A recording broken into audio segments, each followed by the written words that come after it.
Juárez es una de las figuras más emblemáticas en la construcción del Estado moderno y en la configuración de la nación mexicana. Sin duda, una de las mayores aportaciones juaristas es haber derribado el régimen de cristiandades. ¿Por qué hasta ahora se sigue reivindicando la figura histórica de Juárez? Y sobre todo el tema de la separación entre la Iglesia y el Estado. Juárez y la laicidad, aquí, en Sacro y Profano. Benito Juárez García fue un abogado y político mexicano de origen oaxaqueño, presidente de México en varias ocasiones, del 18 de diciembre de 1857 al 18 de julio de 1872. Se le conoce como el Benemérito de las Américas. Juárez fue un liberal. El liberalismo no fue, como sugiere cierta bibliografía, un consumado anticlerical.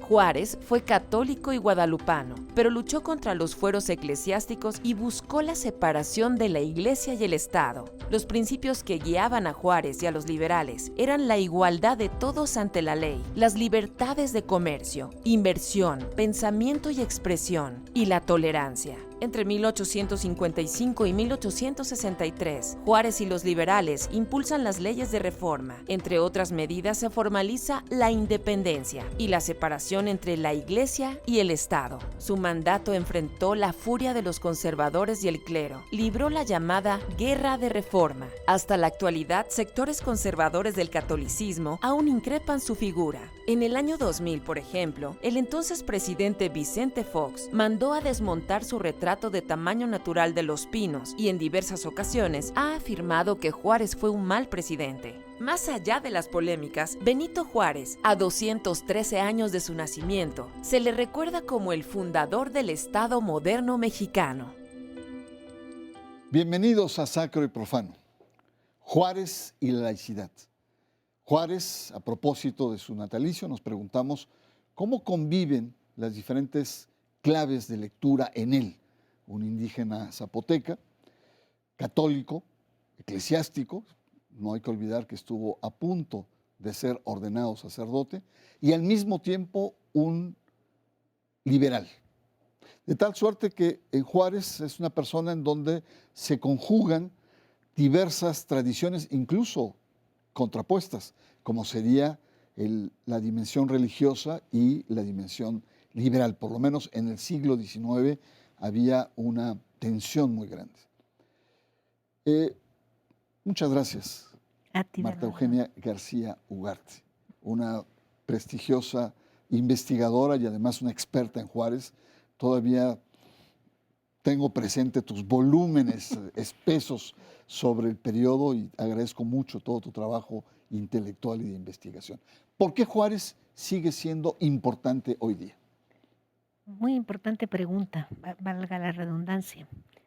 Don Benito Juárez fue una gran personalidad en el siglo XIX. Como tú dijiste, fue un hombre que se formó dentro de la Iglesia Católica. Todos se formaron, porque entraban a los seminarios para estudiar jurisprudencia y todos leían los mismos libros, aunque después los van a interpretar de diferente manera. Por eso tuvo tanta influencia la Iglesia, pues a lo largo de todo el siglo XIX, ¿no? Y para mí el siglo XIX llega hasta 1940 y parece que tenemos como que retrocesos ahora, en un mal retroceso, ¿no? Pero Juárez es importante porque primero era un hombre muy inteligente y sabía reconocer sus limitaciones. Y digo esto y lo enfatizo porque Juárez buscó, cuando llegó a la presidencia, rodearse de los hombres más inteligentes del país. Hombres que eran incluso más radicales que él en su liberalismo, pero tenía la capacidad de reconocer la inteligencia en los demás y suplir sus propias deficiencias. De hecho, Benito Juárez le debe muchísimo a Melchor Ocampo. Y Melchor Ocampo no tiene nada que ver con el liberalismo de Juárez. Juárez era un hombre efectivamente católico, liberal, pero no llegaba a tener la radicalidad que tuvo Ocampo. Las leyes más extremas del liberalismo del siglo XIX, el gran personaje atrás es Melchor Ocampo. Y entonces, esa es una de las grandes virtudes de Benito Juárez. Y por eso su periodo, aunque tuvo muchas contradicciones, 1861, que casi pierde, y bueno, la permanencia en la presidencia, pero fue un hombre que se mantuvo siempre con una gran discreción en el manejo político. Y efectivamente tuvo la virtud de declarar la independencia entre la Iglesia y el Estado, pero también la nacionalización de los bienes eclesiásticos. ¿Por qué hoy se sigue planteando el tema de Juárez frente en aquel entonces la Iglesia, hoy las iglesias? Bueno, me parece que por toda la carga histórica que tiene la presencia de la Iglesia Católica en México, necesariamente pensar en el Estado laico, en el Estado moderno mexicano, implica pensar en un Estado en el que la Iglesia Católica no puede estar presente, o ahora las iglesias, ¿no? Sin embargo, creo que es importante pensar que a pesar de que en México estamos muy acostumbrados a definir la laicidad en términos de la separación iglesia-estado o hasta del anticlericalismo a veces, el concepto no necesariamente refleja eso, ¿no? Refleja, como nos decía hace un momento la doctora García, más bien la autonomía del Estado frente a las organizaciones religiosas y viceversa. Entonces, por eso me parece que es relevante, sobre todo en la coyuntura política actual. Pues muy bien, tenemos una aproximación, tanto en la cápsula como en las intervenciones, vemos como un personaje que nació hace más de 200 años, su pensamiento, su obra, su actuación, siguen teniendo una gran validez hoy día en materia de la construcción del Estado moderno, en materia del desarrollo de un liberalismo y sobre todo el tipo de relación frente a la Iglesia, las iglesias. Está usted en Sacro y Profano, en un momento más regresamos para verlo de manera mucho más actual.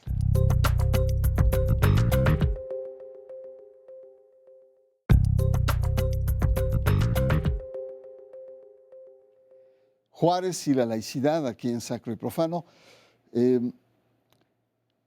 Doctora García Ugarte, conversamos con usted hace algún tiempo sobre este tema.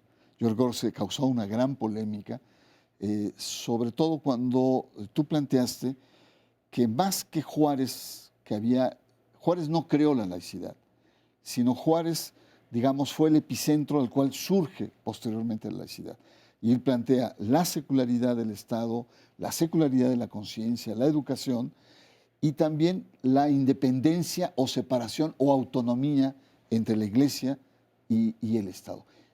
¿Qué vigencias tiene actualmente estos planteamientos? Es muy interesante porque no hay que olvidar que pocos días antes de triunfar sobre el imperio de Maximiliano, se hizo la declaratoria de la libertad religiosa, en realidad libertad de culto, que no existía en el país. Los distintos religiones pedían permiso para hacer culto público y nunca se los dieron, ni siquiera había permiso para hacer servicios religiosos privados en las embajadas. O sea, la religión católica era la dominante y se acabó. Pero con el decreto de libertad religiosa, que es una libertad de cultos, de que pueden existir diferentes expresiones religiosas y ya sin que la Iglesia sea la privilegiada del Estado, este es un éxito de los liberales de Benito Juárez, ¿no? Entonces, las épocas han cambiado, efectivamente. El principio de libertad religiosa también ha cambiado muchísimo de cuando se define en el siglo XIX a lo que ha venido a ser ahora después de Vaticano II. Y sobre todo después de Benedicto XVI, el Papa científico, ¿no?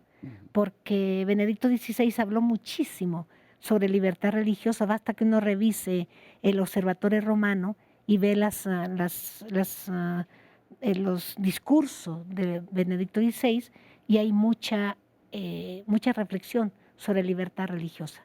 Cuando viene a México, incluso que se está discutiendo en la Cámara de Diputados la libertad religiosa, el cambio del artículo para poner libertad religiosa y luego el artículo 40 que se va a cambiar y se va a poner Estado laico.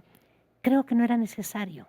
Creo que desde Benito Juárez está claro que el Estado mexicano es laico, es secular. Por lo tanto, no está a favor de ninguna iglesia, ni puede defender ni propiciar e impulsar ninguna iglesia. Y creo que esos límites que estaban muy claros en el siglo XIX, después de guerras de sangre, ¿verdad, Guillermo, Bernardo? Ahora resulta que estamos volviendo a una presencia religiosa, pero ni siquiera moderna. Estamos como retrocediendo al pasado. Nos hacen falta mentes lúcidas que podamos reflexionar sobre lo que es en la actualidad una auténtica libertad religiosa con un Estado fuerte, fuerte no en el sentido de que sea atropellador, sino un Estado que sea soberano y que pueda definir y apoyar y impulsar la identidad de los mexicanos. Y algo muy importante, la unidad. En el momento que luchemos por la unidad de los mexicanos, en parte también vamos a poder superar la gran violencia que vivimos, ¿no?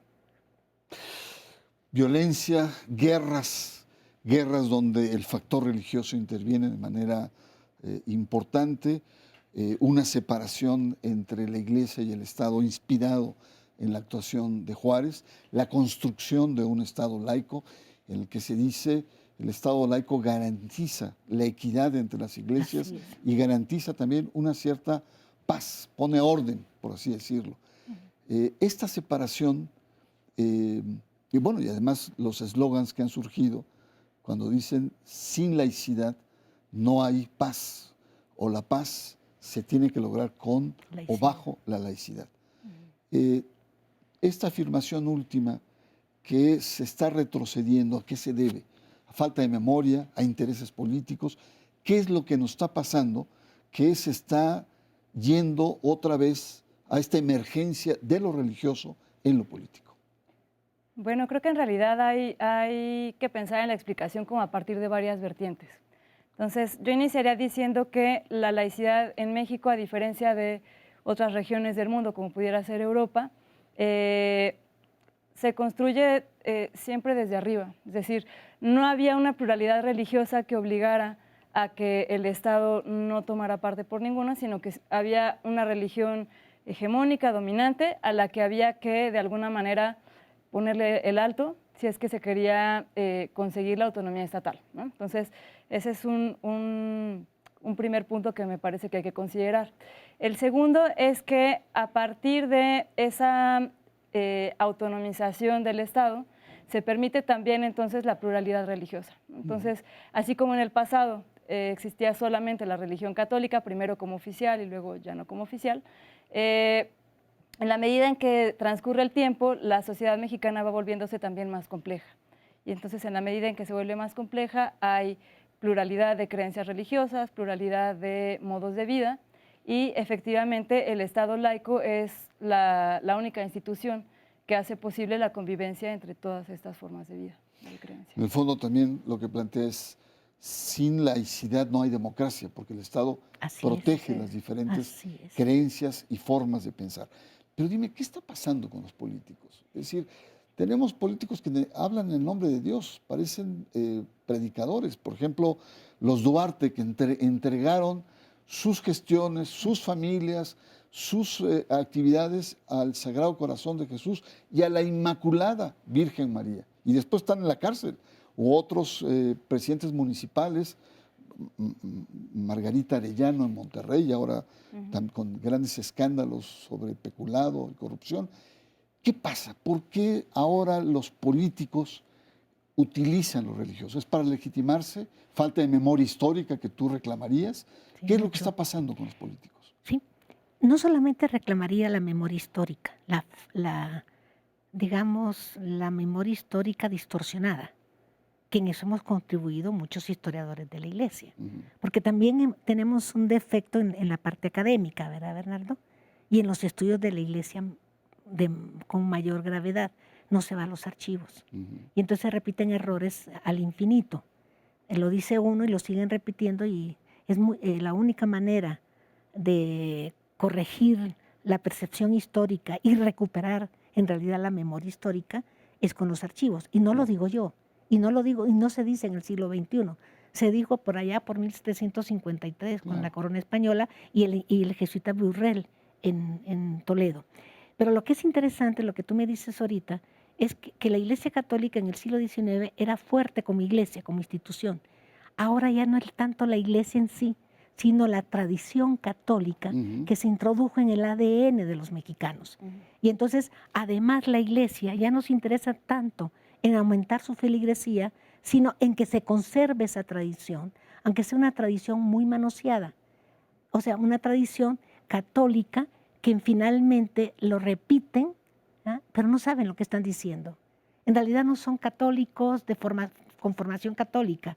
Están utilizando un lenguaje religioso, no al estilo de Habermas, que decía que el religioso tiene que aprender a hablar en la esfera pública para ser entendido, escuchado y para que tenga un impacto. Estos están repitiendo un lenguaje sin contenido.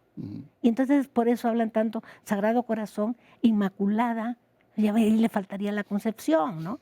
Entonces hay una serie de defectos, pero no solamente están los católicos, ¿verdad? Del otro lado vienen los otros que habían sido marginados y que desde la reforma de Salinas empiezan a tener una mayor participación política y ahora también ellos. Y tienes un desarreglo, digamos, de los acuerdos que debe de haber para que sea una sociedad armónica, simplemente porque no se respeta la secularización del Estado. Vamos a una pausa, es muy interesante lo que está planteando.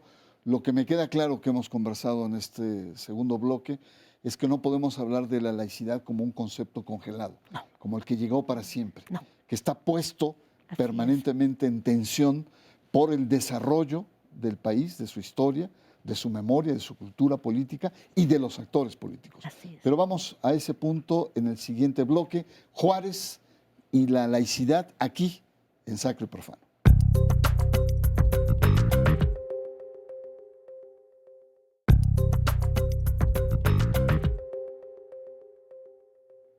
Juárez y la laicidad. Hemos visto a lo largo del programa cómo es un concepto histórico que ha jugado diferentes roles. En el siglo XIX entra con cierta tensión política, histórica, a una clara separación entre la Iglesia y el Estado, y en el siglo XX incluso es un factor de estabilidad social, política y de democracia. Pero ahora está amenazada, como hemos señalado, por los sectores conservadores de la Iglesia Católica, por los políticos que buscan legitimidad y ahora también por un cierto tipo de evangelismo político. ¿Qué pasa con la laicidad?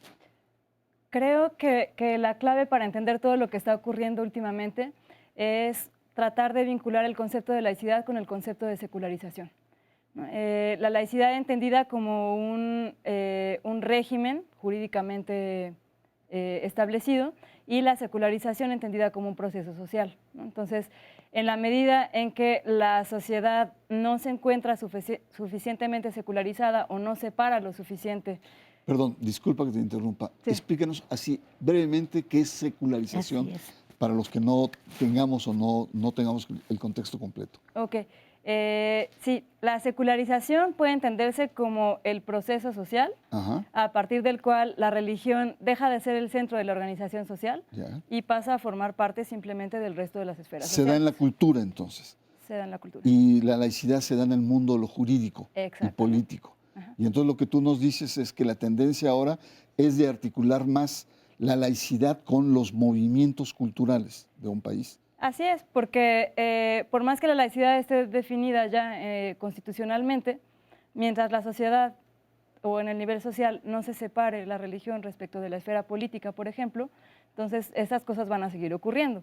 Sobre todo, si como nos mencionaba hace un rato la doctora García, estamos ante un panorama en el que los políticos se encuentran fuertemente deslegitimados y buscan legitimarse a partir de referentes religiosos. No es casual que usen referentes religiosos para legitimarse. Así es. Doctora García Ugarte, como historiadora, nos quedamos con la noción de laicidad como la hemos vivido desde 1917 o habrá que ajustarlo a los tiempos actuales. Yo creo que hay que ajustar muchísimo, Bernardo, pero además recordar que en el Congreso Constituyente del 17 no se habló de la laicidad. Sí se habló de separación, ni siquiera de separación. Tenían tan claro de que había que las dos esferas, tanto el Estado como la Iglesia, porque entonces era la Iglesia, no eran las iglesias. Lo único que hicieron es la desaparecieron. La desaparecieron y además la restringieron, Ajá. mucho más que lo que habían hecho en el siglo XIX los liberales. Ajá. Pero ya, y creo que había como un conocimiento tácito de los diputados, ¿no? Del 17. Pero ahora no. Ahora sí yo creo que además todo se mueve. Los conceptos no se quedan igual. El concepto de democracia, el contenido del concepto de democracia no es el mismo en la actualidad que lo que fue en el siglo XIX.